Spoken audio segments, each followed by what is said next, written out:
IG Islamabad ने D चौक का दौरा किया। सैयद अली नासिर रिजवी ने गुफ्तगू करते हुए आगाह किया है कि किसी भी शरंगेजी से निमटने के लिए तैयार हैं।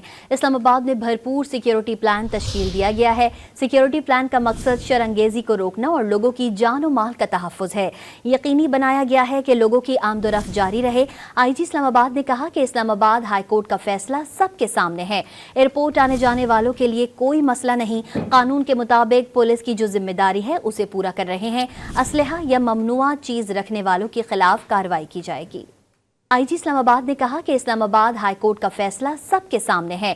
एयरपोर्ट आने जाने वालों के लिए कोई मसला नहीं। कानून के मुताबिक पुलिस की जो जिम्मेदारी है उसे पूरा कर रहे हैं। असलहा या ममनुआ चीज रखने वालों के खिलाफ कार्रवाई की जाएगी।